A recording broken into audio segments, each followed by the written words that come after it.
it was really powerful hearing the CEO of a major company in New Zealand talk through what is something that he is continually working through. Welcome to Focus Focus. Voices leading change. Kia ora everyone. We have just come off what has been what we feel like has been a very successful mental health week in terms of people checking in a wellbeing space for our team members and seeing some real deliberate moves of our leadership team, our leadership council, actually doing some stuff to ensure that we're putting the people's well-being or our people's well-being in the front. And I thought I'd certainly engage in a conversation about mental health.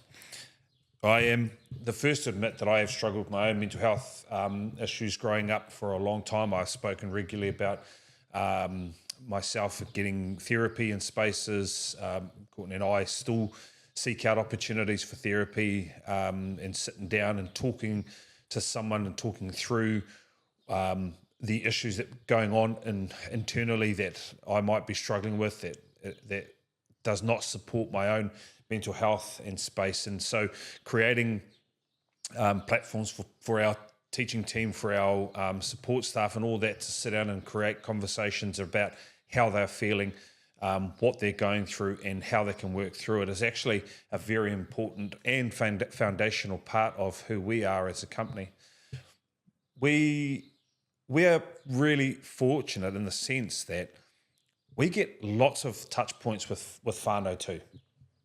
My experience in primary school is majority of children, like I do with my children, is they just get dropped at school and they just walk in the gates and they come into the classroom. In early childhood, in our sector, the beauty of early childhood is that we get to see someone from the whānau twice a day. That is a huge, huge opportunity for us to continually connect with whānau and make sure that we are supporting whānau in that space. And there's a few things that I want to talk to. The first one is postnatal depression.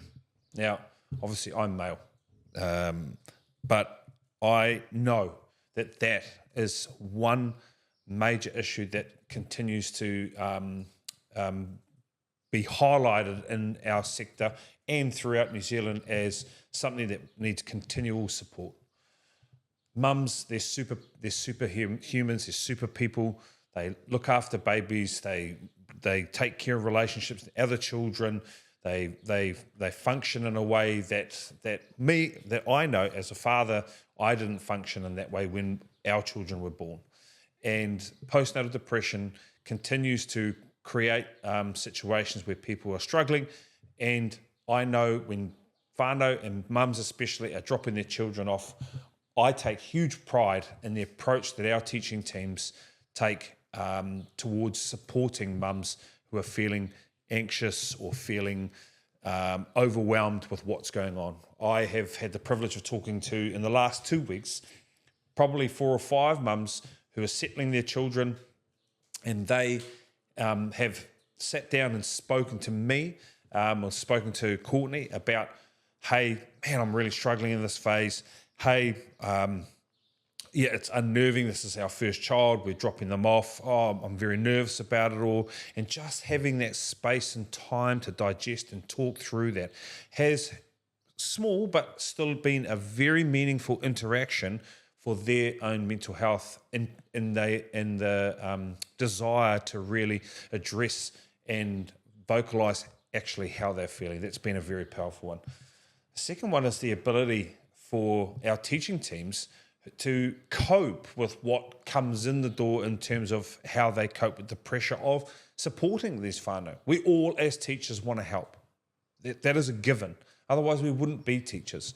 It is part and parcel, an unwritten space that we provide support for whānau walking in the door no matter how they are feeling. We've got to help our teaching teams continually, and this is something we're always trying to refine. We've got to help them take that on board, help that whānau, but also release it so that when they go home, they actually can relax and can recover in a way that allows them to come back in the next day. I really want to shout out to the space of our leadership council and what we try to do. We start every leadership council hui with a gratitude piece. The reason why we start with gratitude is it gives us a chance to sit back and actually be grateful or give thanks, give gratitude to the great things that are going on in our life. It allows us to put out in front of us, hey, yep, been a tough week, or this has been tough, but man, I actually am grateful for this person. I'm grateful for this interaction. I'm grateful for this learning. I'm grateful for this opportunity. And that allows the individual, especially for myself, it allows us to really just sit back and reflect and be grateful and give a bit of a pat on the back for ourselves and what that really matters. We know that statistics are not great in the mental health space. We understand that. We know that Aotearoa really has some trouble in that space. Where we continually look to see our role is making sure that we can really, really help our little ones, our children that are coming through and coping in those spaces of anxiety and feeling overwhelmed and things like that. And actually, if we can continue to really help the children cope and then process and understand their own emotions, those big emotions, it goes a long way to supporting the whānau unit to help them when they go home and they're feeling settled and part of that family unit. I also want to give a bit of a shout out in some spaces where we went to this event and we listened to Jason Paris speak, who is the CEO of One New Zealand, and he talked about his role, and he talked quite openly about his role with his mum.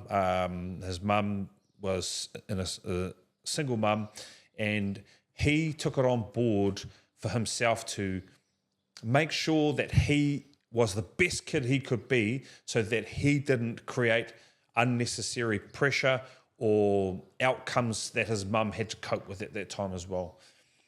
It was really interesting to hear him talk through that, because that has been a mental health struggle of his in ways, because what it's done is facilitate and build expectation on him around always doing well to not upset and carry a people-pleasing element to him. It was really powerful hearing the CEO of a major company in New Zealand talk through what is something that he is continually working through. I just also want to probably really to wrap a lot of this stuff up around mental health is for my own personal journeys and for people that I'm lucky enough to interact with within our teams, sitting down and just having a conversation with people is massively healing. I am lucky in the sense that I get to sit down and hear people's stories about what they are doing, what they are going through, where they're heading, what advice they need, and what actions they are taking. I am grateful that I can be part of creating environments that normalizes talking about seeking action, accessing therapy, talking to someone about what they're going through, not battling away by themselves, finding great books and things that people can read or lean on that continually ensure that people's mental health and well-being is still kept as a priority as they work with us in supporting your children. So, yeah, I know it's a strange subject to talk to, but it is something that we put great big pride on, and part of that means that building those environments that normalizes conversations about those sorts of parts of our life that do trouble us is a critical piece to our organisation. So if you really are looking for help, there's so much help and support out there. We do encourage you to talk to your teaching teams if you're feeling down or feeling a little bit confused or overwhelmed. Please talk to our teaching teams. I'm sure our teaching teams know that they can talk to their leadership teams and talk to the people in that council to ensure that we're getting plenty of support across. And this is also for our teaching team. If you're feeling overwhelmed, if you are feeling, man, I need to talk to someone about something, I'm going through some stuff, and you need an ear to just sit down and chew the fat, we're here, we're keen, because we want to make sure that everyone feels like that they're being heard. Up the Wires 2025.